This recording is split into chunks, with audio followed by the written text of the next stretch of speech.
Hello, everyone. Welcome to our third webinar in our series of weekly webinars.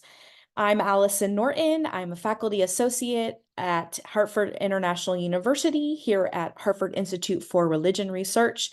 I'm excited to welcome you. We're going to hear today from two speakers focusing on trends that we see in Latino and Black and multiracial congregations. Hartford Institute for Religion Research has a more than 40-year history of engaging in rigorous research for religious leaders and faith bodies across the United States. We seek to anticipate emerging trends and issues and also to creatively disseminate our findings for those of you for whom it matters. So we're excited to welcome you here today. Currently, we're working on a 5-year project called Exploring the Pandemic Impact on Congregations, where we're researching and collecting and disseminating data about the changes and the possible long-term implications of COVID-19 on religious life across the U.S. So we're glad you're here today, as I will invite you to join in this conversation. At the end of our time, we will have a Q&A session. So please feel free to click the Q&A feature here in Zoom and ask your question at any point in time. Also, there's a link in the chat if you'd want to register for the upcoming webinars. Next week, we'll be looking at some of the trends regarding technological innovation that we see in congregations. So please click the link and register. So to introduce our two speakers today, they are presenting on reports that they authored and worked extensively on that just came out in the last month or so. First, we're going to hear from Dr. Christina Lizardi-Hodgeby. She is Assistant Professor of Leadership and Formation and Faculty Director of the Office of Professional Formation at Iliff School of Theology. You'll want to check out her forthcoming book, Unraveling Religious Leadership, Power, Authority, and Decoloniality, and it's available for pre-order now. Also, we're going to hear from Dr. Brittany Watts. Dr. Watts received her PhD from Kent State University, and she is a postdoctoral research fellow on the Exploring the Pandemic Impact project with us here. So now I'm going to turn it over for a few words from Katie O'Leary, our Director of Continuing and Professional Education. Thank you, Dr. Norton. Thank you. I am, as was just mentioned, directing continuing and professional education. And this is an initiative that I just wanted to familiarize you with. Here, what that means is it kind of serves as a platform. It's a platform where we provide learning opportunities for thriving in a religiously complex world. That can be things like this morning from the Institute, this webinar, as well as programming and events from our various centers. One thing I wanted to call your attention to this morning is our Master of Arts in International Peace Builders program. Are you familiar with that? We sometimes call it MAP because it's a lot shorter. So this is a 1-year residential 36-credit master's degree program where students from all over the world, every cohort is just amazing, develop interreligious literacy as well as constructive conflict intervention skills. I'm telling you about this morning because we have funding from the Arthur Vining Davis Foundations for African-American Christians, a few African-American Christians who might want to participate in this program. Now, whether that represents you or someone you know, this might be a pastor, this might be a religious activist, committed to social justice, but there's a link in the chat. Take a look, and if for no other reason, just to learn more about this fabulous program. It is a pleasure to be in the room with you this morning for what promises to be another great conversation. Greetings, everyone. I'm Christina Lizardi-Hodgeby, as Allison mentioned, and I am on the faculty at Iliff School of Theology. I'm going to share with you a little bit about the findings that were just published in the report called Latino Congregations, Trends from the Faith Communities Today and the Exploring the Pandemic Impact on Congregational Studies report. I use the term Latino when I'm speaking But there are many ways that we can understand ourselves and understand Latino Hispanic populations. And so I add the letters A for Latine, X to pronounce it as Latinx, or the @ sign, which is something else that is used in writing about these particular populations. Latinos constitute nearly 20% of the US population. They are the fastest growing racial ethnic group in the United States, and they constitute half of the total US population growth from 2010 to 2020. And as I said, Latinos are a diverse people.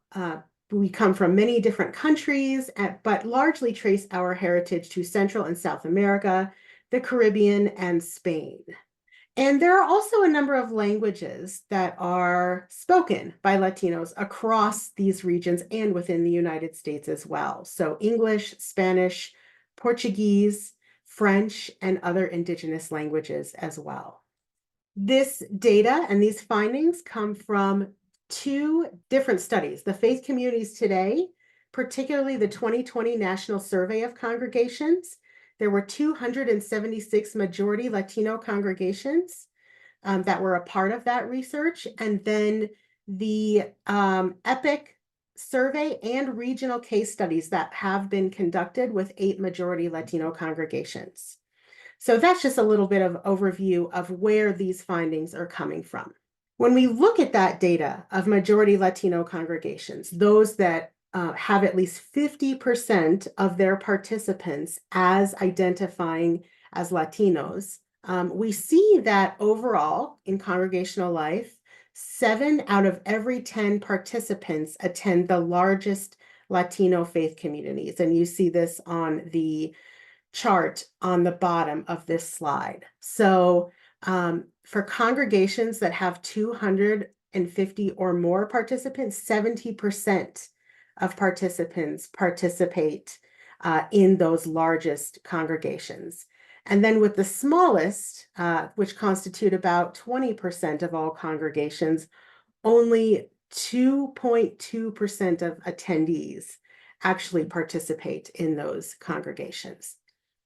Overall, in the big picture, what you'll see here on the top chart, 7 out of every 10 majority Latino congregations are evangelical Protestant. About 15% are mainline Protestant, and 12% are Catholic and Orthodox. And you notice here when comparing to majority non-Latino congregations, Latino congregations that are Catholic and Orthodox constitute a much larger percentage and overrepresentation of those congregations.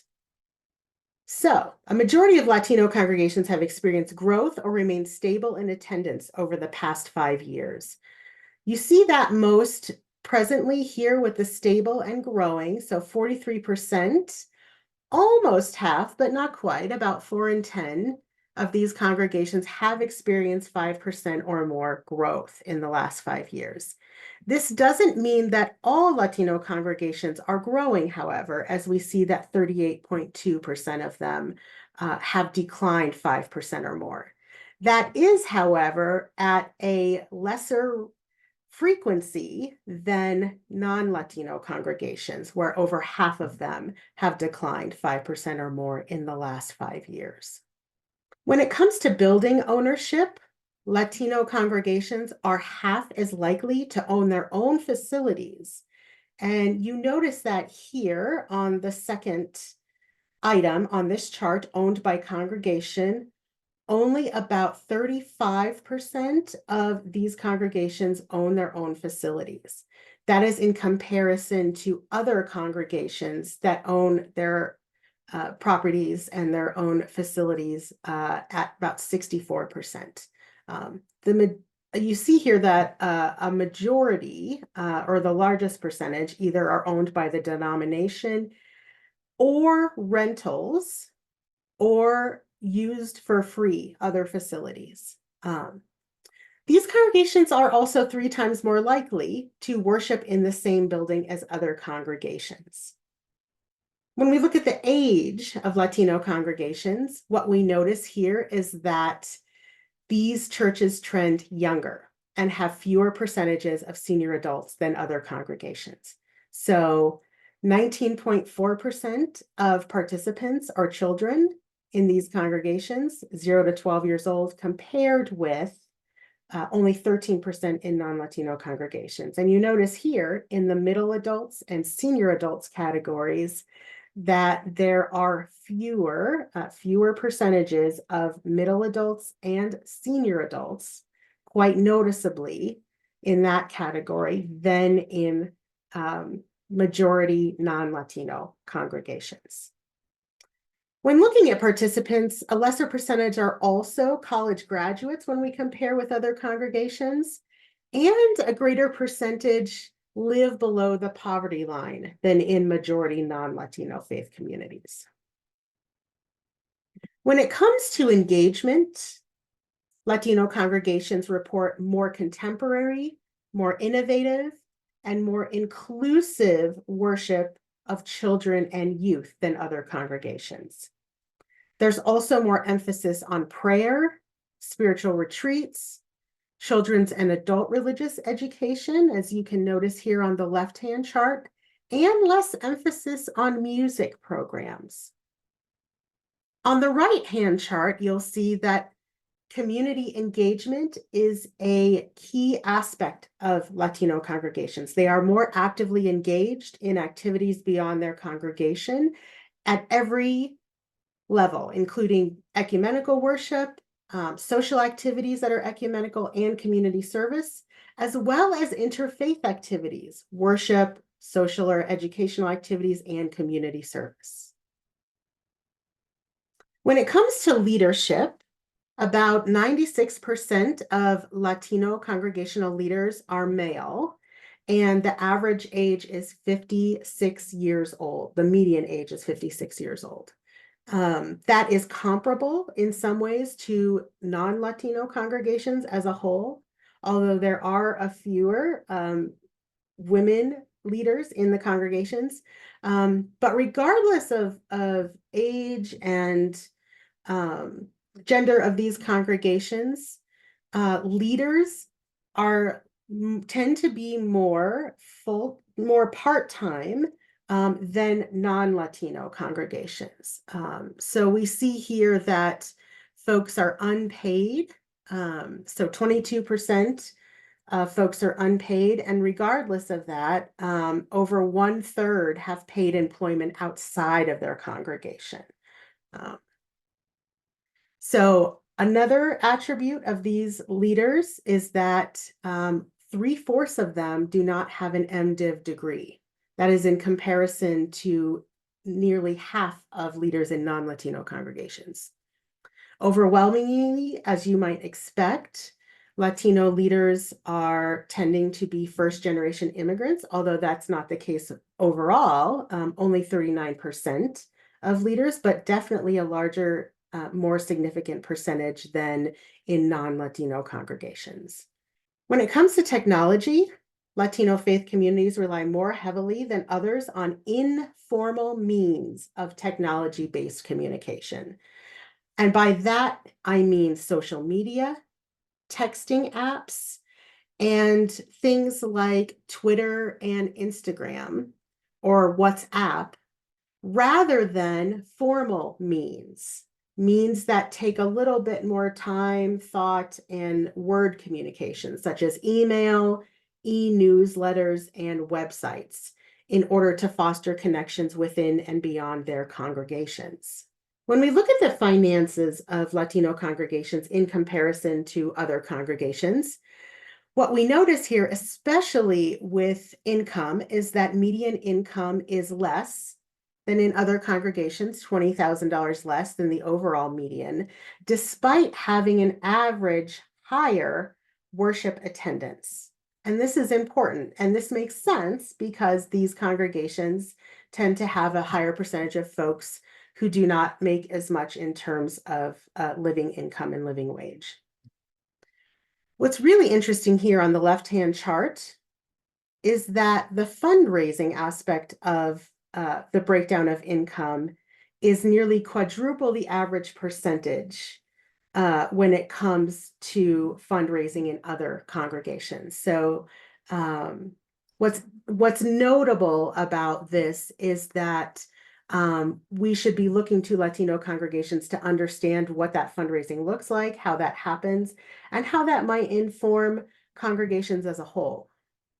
And that's in comparison to only 4% of US total congregational incomes coming from fundraising. So there's something that we can certainly learn here about these congregations. In looking at the expenses of Latino congregations, it's pretty comparable in terms of how staffing, building, programs, and other expenses break out when compared. Latino congregations overall per capita is $1,250, and that's compared to $2,000 overall for all congregations. So lower per capita, which makes sense, smaller budgets, but congregations that report relative attendance stability over the last 5 years have a much higher per capita than either growing or declining congregations. And you notice that here on this particular chart. Interestingly, stable congregations are also more likely to pay rent than own their own facilities. And they're also more likely to have full-time leaders. So that is what constitutes and makes up this larger per capita for these stable congregations. When congregations were asked to assess their financial health over time, in general, they reported that their health is better today than it was 5 years ago. And you see here, 5 years ago, 44% said we're tight, but we manage. And now 45% say we're good. There's been a little bit of shift of congregations moving from feeling that their financial health is excellent to good, but overall, half of congregations indicate that their financial health is good. So that's some promising news and what we can expect and see in the trends for these congregations. When dividing the sample, especially in the Faith Communities Today survey, between congregations who completed the survey prior to the lockdown and congregations who completed the survey post-lockdown, more of these congregations reported financial difficulties than the pre-lockdown. So post-lockdown congregations really experience more of a decline in their finances. And that makes sense. Even though we ask congregations to only report pre-pandemic sense, it was hard not to see the differences between pre-lockdown and post-lockdown responses. Online giving, interestingly, decreased despite an increase in congregations having an online giving option. Pre-lockdown, 33% of congregations gave online, and post-lockdown, only 21% give online. And we see this decrease as well with total monthly giving. We suspect that because folks' financial stability might have also been impacted during COVID, especially at the beginning months of COVID, that this might account for this drop in online giving because giving might have dropped overall. Those are just a few of the highlights and trends that are found in this data and in both of these data sets. The full report, which can be found in Spanish and in English, can be found both on the covidreligionresearch.org website and the Faith Communities Today website. So please do check that out. There's a lot more information, more statistics, and there's a deeper dive into all of the trends that we are experiencing with Latino congregations. Overall, the picture looks bright for these congregations, particularly around growth, ability to fundraise, but the future remains to be seen in terms of stability regarding assets and building use and building ownership. So we'll be watching these trends closely. Thank you so much. And now I will turn it over to Dr. Brittany Watts. Thank you, Christina. Good afternoon, everybody. So we are now going to turn our attention to understanding the pandemic's impact, particularly on majority Black and multiracial congregations. As you all probably know by now, COVID-19 impacted all social groups differently. It exacerbated systemic issues, particularly faced by BIPOC communities. And so we asked ourselves, how does race shape these congregational responses to the pandemic? So the data, as Christina talked about earlier, comes from Faith Communities Today and Exploring the Pandemic's Impact on Congregations project, which is from mainline evangelical churches and historically Black churches, collected from summer 2021 to spring 2023. And so we'll look at a few highlights like attendance, COVID-19 adaptations, financial health, adaptations in programming and activities, and clergy well-being. So first, before we dive into the graphs, there are about 3 slides that are very graph heavy. And so I just want to put your attention to the corner key that will tell you where we were collecting and when we were collecting this information. And as you can see, the average attendance in all 3 racial categories declined from pre-pandemic to spring 2023. Multiracial congregations in particular had the highest decline, with 80 attendees to 37 by fall 2021. Overall, they had a higher average level of attendance for all 4 time periods, with 80 people to 85 in spring 2023. On the other hand, majority Black congregations experienced the least decline, from 60 to 45 people fall 2021. And this is looking at the combined in-person and virtual attendance. And they had a lower median, but remained stable over all 4 periods. And so if you notice the different lines, you kind of see these heart monitor-like lines in the multiracial majority White, and in this kind of stable straight line with the majority Black congregation attendance.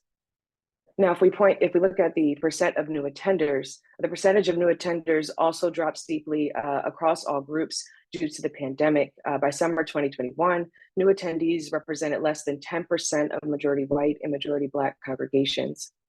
As you can see here, the multiracial congregations dropped under 10% by fall 2021. By spring 2023, there was an increase of almost double the amount of new attenders across congregations, which aligns with what we have discussed in previous webinars about attendance and the overall trends with attendance and the ebb and flow of new attenders and volunteers. The percent of regular volunteers before the pandemic, regular volunteers and majority White, as you can see in the blue graph, and multiracial congregations in the orange, hovered around 40% of the congregation and about 30% for majority Black congregations. But by the summer of 2021, congregations across all racial groups saw a significant decline in volunteers. Majority Black drops to 6%, multiracial to 15%, and majority White to 20%. This, however, does not remain, because by spring 2023, majority Black congregations are seeing numbers similar to pre-pandemic at about 30%. And you'll notice this kind of W formation in the line graph, which depicts this less drastic drop and less drastic drops and highs versus the multiracial and majority White congregations, where you can see they have not fully recovered to pre-pandemic numbers, hovering around the 35%. So we're looking at worship mode during COVID-19, the peak of COVID-19, many adaptations were made. And we talk a lot about in the presentations about these hybrid worship, and that being the most utilized. A large majority of groups stopped worshiping in person by summer 2021. For instance, only 5% of multiracial congregations chose to continue worshiping in person throughout the pandemic, compared to the 7% majority Black and 15% majority White congregations.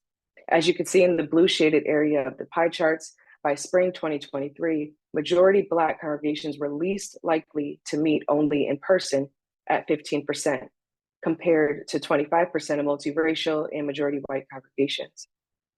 If you recall from previous presentations or discussions from this project, hybrid worship, in-person and virtual, remains, again, the most utilized worship mode, and majority Black congregations lead in doing so at 83%, compared to 75% of majority White and multiracial congregations.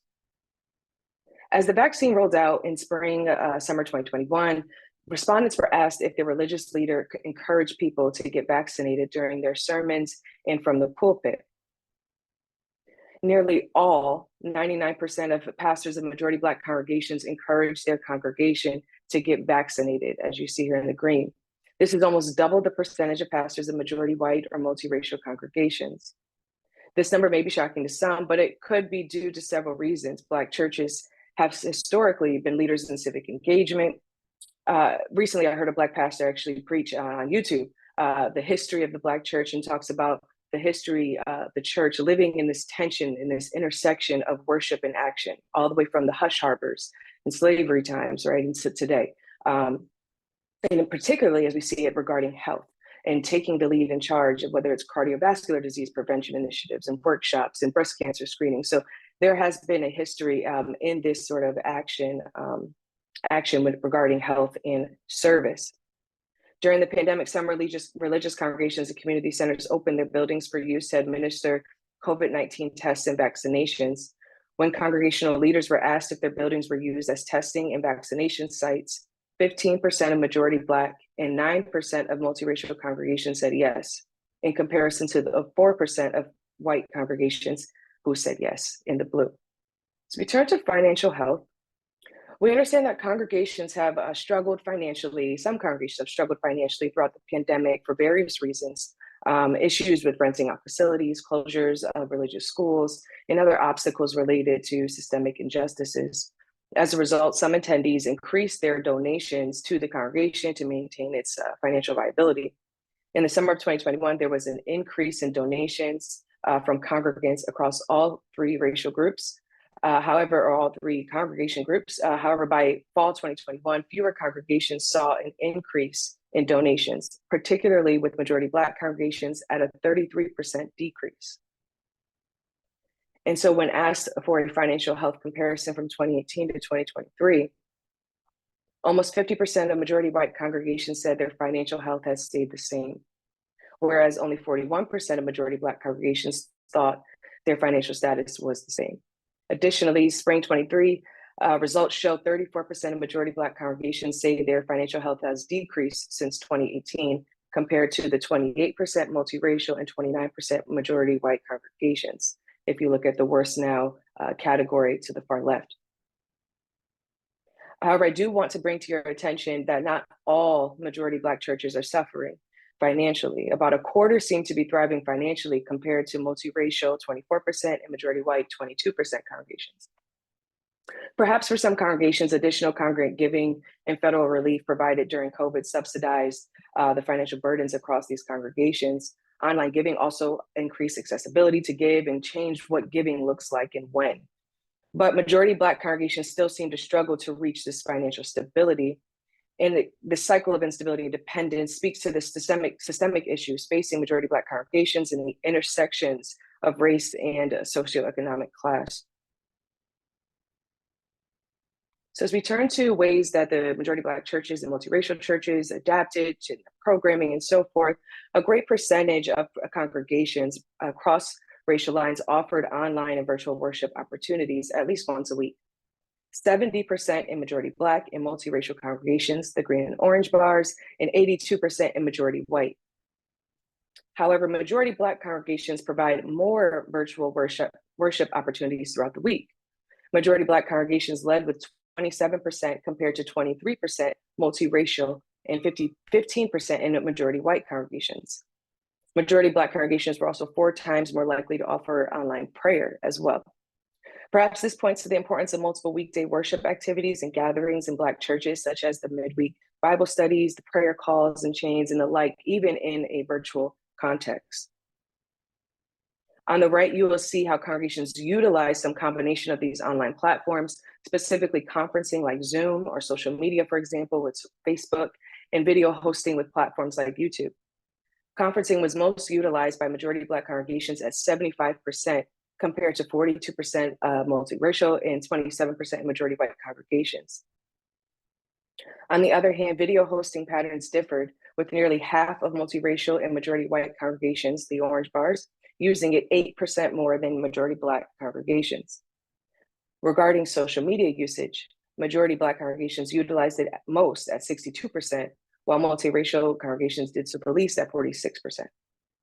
The lack of video hosting in majority Black congregations might speak to the accessibility issues like purchasing subscriptions and audiovisual equipment, or just having experience with technology to this caliber, like balancing sound systems with streaming platforms and receiving training for all those things, or even having volunteers who can juggle and use these skills and gifts they may have, but juggle that with their full-time positions as well.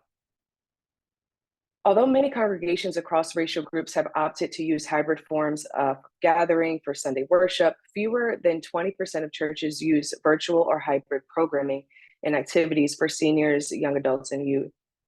While in 2021, much of the programming for youth and young adults was hybrid or virtual compared to senior programming, by the spring of 2023, this pattern reversed. Senior programming in majority Black congregations was more likely offered in online and hybrid platforms at 26%, compared to 6% multiracial and 5% majority white congregations. When comparing the mode of religious education, results show that majority Black congregations were more likely to utilize hybrid religious education for adults by almost double at 55%. Perhaps these trends highlight the need for programmatic change and adaptation to address the needs of today's youth and young adults in ways that encourage a different type of active church life participation. And if we look at local community involvement, all three groups reported providing activities in their local communities. For majority white congregations on the far right, you'll see that 71% of pre-pandemic congregations agree and strongly agree that they are involved in the community. And this rate remained constant into spring 2023. However, for majority Black on the far left and multiracial congregations in the center bars, the percentage of congregations that agree and strongly agree decreased 21% and 12% respectively. For historically Black congregations, as I mentioned before, civic engagement is part of its cornerstone. So perhaps this indicates shifts in thought about what local involvement looks like post-pandemic, particularly after taking the charge in mitigation measures and during the peak of the pandemic. On the other hand, differences in median attender age and health conditions pre, during, and post the COVID and the shortage of volunteers might also have influenced this reported decline in community activities for some churches. Or perhaps there's a lack of participation in local and civic engagements because of the social climate, because of decreased political intention or increased, or intergenerational differences in ways to pursue activism today in the church. While all three racial groups congregations rather have similar pre-pandemic levels of agreement in reporting that they are spiritually vital and alive, majority Black on the far left and multiracial congregations in center graphs reported an increase in those strongly agreeing that they were spiritually vital and alive in the summer of 2021. But then you'll notice in the last column of each group, a return to pre-levels spring 2023. While this decrease in a strong agreement is 9% for majority white congregations, majority Black and multiracial congregations who identify strongly agreeing that they are vital and alive decreased by 32%, which you can see in the top orange bars. This perhaps indicates the significance of the pandemic's impact on majority Black and multiracial congregations and a decline in their overall well-being. Specifically, the boost in vitality within majority Black and multiracial churches during the pandemic's peak could reflect a boost to morale. The new and innovative programming and activities, the modes of worship, and accessibility to wider audiences fostered a new energy.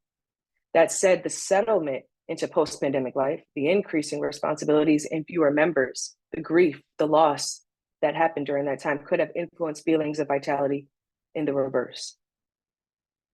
Similar to trends found in spiritual vitality, leaders of majority Black congregations report in 2021 higher levels of mental well-being compared to their majority white and multiracial congregation leaders. However, by the spring of 2023, results show a decline in well-being among churches majority Black and multiracial clergy, and an increase in majority white congregations on the far right. This might indicate that the stress of majority Black and multiracial congregations is mounting and impacting these religious leaders. Along the same lines, when asked about thoughts of leaving the congregation, leaders of congregations across all of the racial groups were more likely to have these thoughts in 2023 compared to 2021. Clergy of majority Black congregations went from 95% who never, in the blue, considered leaving their congregation in summer 21 to 64% in spring 23. This increase in consideration of leaving is double that of multiracial and majority white clergy. Leaders who reported that they had thoughts of leaving pastoral ministry a few times, which you'll see in the gray, increased 15% in majority Black and 19% in multiracial congregations. It's important that I highlight that from fall 2021 to spring 23, all groups reported a sizable increase of having thoughts related to leaving. However, clergy and majority Black congregations seem to be in a less dire position compared to multiracial and majority white congregations in relation to thinking about leaving the pastoral ministry. Although there has been a drop of the self-assessed mental health wellness among majority Black congregations clergy, spring 2023 results show that they were less likely to doubt their call to ministry, with 83% never doubting compared to the 72% of majority white and 62% of multiracial clergy. Although majority Black congregations and leaders' well-being is declining, their call as spiritual leaders remains firm. Looking at clergy of majority Black congregations' unwavering call to ministry in light of increasing thoughts of leaving one's congregation or ministry perhaps speaks less about them and more about the context in which they are working. So I want to close with a few concluding points. Since the EPIC study began in 2021, our reports have shown how the pandemic has impacted congregations on attendance, vitality, volunteers, religious education, and the innovative ways that those congregations have adapted. As many of you know, for majority Black congregations, the combined effect of the pandemic and ongoing structural racism in the United States has exacerbated these experiences. But nevertheless, the majority Black congregations are much more open to vaccine and health measures like shutting down or opening up vaccination sites. What I would say here, though, is that hybrid worship, in-person and virtual worship remains the most utilized worship mode, and majority Black congregations provides multiple options to gather during the week. This can be seen through the embracing of technology, but in a way that fits Black church cultural norms, like conferencing with Zoom through worship or prayer, or having admin meetings, the deacons meetings, the social media to stream worship, to share worship and program information. However, despite efforts to decrease the impact of COVID-19 on BIPOC communities and adaptability around technology and developing innovative ways to worship, there's been a decrease in community involvement from before the pandemic to present day in majority Black and multiracial congregations. Moreover, we are seeing that clergy are struggling and they're increasingly having thoughts of departure, notwithstanding their unwavering commitment to their call to ministry. And I will stop there. So thank you all for being here today. Our time is up with this conversation, but I will, of course, remind you that we have another webinar next week exploring the trends related to the use of tech in congregations. And we're going to have Dr. Heidi Campbell and also our own Dr. Carissa McCoskey here leading those presentations. And also I'll invite you, if you have ideas that you would like to see us dig into in the future with our research, if you want us to pursue a particular area of inquiry, note that in the form that's going to be shared here in the chat. So please fill out this short survey, give us some ideas for future research. And I'll also invite you, of course, to sign up for our newsletter. Check out our website, covidreligionresearch.org. Thank you all so much for coming, and I hope to see you here next week.